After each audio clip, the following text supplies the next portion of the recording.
కావ్య వెన్నెల కోసం వాళ్ళ ఇంటికి వెళ్తూ ఉంటుంది. అక్కడ ఆవిడ లోపలికి రండి అని పిలుస్తూ ఉంటుంది. మీరు ఎన్నాళ్ళు ఇలా దాంగొని ఉంటారు? మీ ఎలాగో మీ బిడ్డని మా ఇంటికి పంపించారు కదా! మీరు కూడా వచ్చేయండి. నేను ఆ ఇంటి నుంచి శాశ్వతంగా వెళ్ళిపోతాను అని అంటూ ఉంటుంది కావ్య. ఆ మాటలు విన్న ఆవిడ ఏంటి మీరు మాట్లాడుతుంది అని అంటూ ఉంటుంది. నేను ఏ భార్య చేయని పని నేను చేస్తున్నాను. నా భర్తతో మీకు సంబంధం ఉంది కదా! మీరు అతన్ని భర్తగా స్వీకరిస్తే నేను వెళ్ళిపోతాను. మా ఇంటికి కోడలుగా వచ్చేయండి అని అంటూ ఉంటుంది.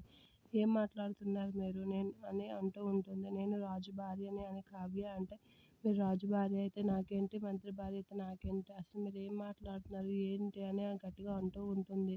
ఏంటి ఒకసారి రండి అని అంటూ ఉంటుంది వాళ్ళ ఆయన. ఏంటి నీకు మొగుడుండి కూడా నా భర్తతో సంబంధం పెట్టుకొని బిడ్డను కన్నావా అని అంటూ ఉంటుంది.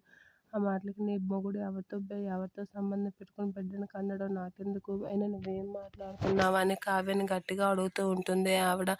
ఆ మాటలకి వాళ్ళ ఆయన వచ్చి మీరు వెన్నెల కదా అంటే, నేను వెన్నెల కాదు, స్ట్రాబెర్రీ కాదు, నేను సావిత్రి అని అంటూ ఉంటుంది.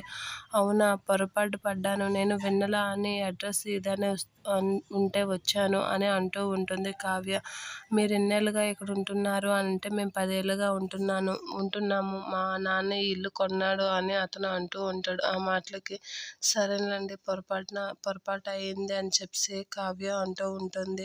వాళ్ళ పాత అడ్రస్ మీకు ఏమైనా తెలుసా, వాళ్ళు ఉన్నది లేనిది అని అంటే, ఏమోనండి తెలీదు, మా నాన్నగారికి తెలిసే ఉండొచ్చు కానీ అతను చనిపోయారు అని అంటూ ఉంటాడు. సరేనండి నేను వెళ్తాను అని చెప్పి కావ్య వెళ్తూ ఉంటుంది. అలా వెళ్తూ ఆ కావ్యని మరెప్పుడు ఇక్కడికి రాకండి అని గట్టిగా అంటూ ఉంటుంది ఆవిడ.